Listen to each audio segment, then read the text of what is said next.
And here's that video, Jennifer. Okay. Oh my gosh, the speed at which that that truck approached, and even some of the brave people attempting to slow it down. And then look at how quickly they tried to get close to stop him or stop the driver. And how do you stop? You know, that's a vehicle there, a sizable vehicle going there right in the middle of the interstate. Jeff, that came up. We didn't see that initially.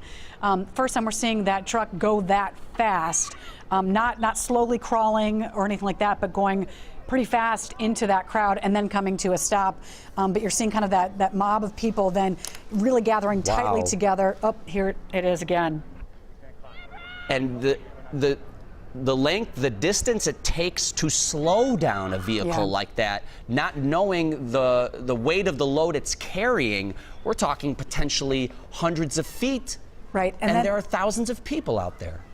Yeah, Jeff, and then after that, we were seeing from our different vantage point, the cab door being opened and closed and opened and closed, so unsure of where that driver is, looking like people clearly were upset that semi came down the interstate where they had been peacefully protesting. I mean, it's just parting the ways as you see it just go right there.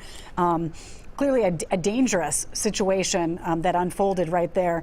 Right before our eyes, Jeff. And when you consider the images we've seen since Tuesday in terms of destruction, fright, things we'll never forget, and here we had a peaceful protest that even law enforcement was allowing to happen, and this is one of the first times we've seen a major disruption, and it was to a level where lives, if not thousands of lives, were at stake. And here's a live picture now. You see how much, a little bit, I'm not live just a few minutes earlier, but you see how much further I believe that truck continued to go, because that does not, where we see the truck right now, in this video from a few minutes ago, does not look like where it stopped in that MnDOT camera picture. It appears maybe the truck might have moved further. And then you mentioned, Jennifer, the cab door opened. We saw what appeared to be a crowd or mob of sorts around that person, their arms flailing. We're not sure what they were doing or how they were interacting with that driver potentially.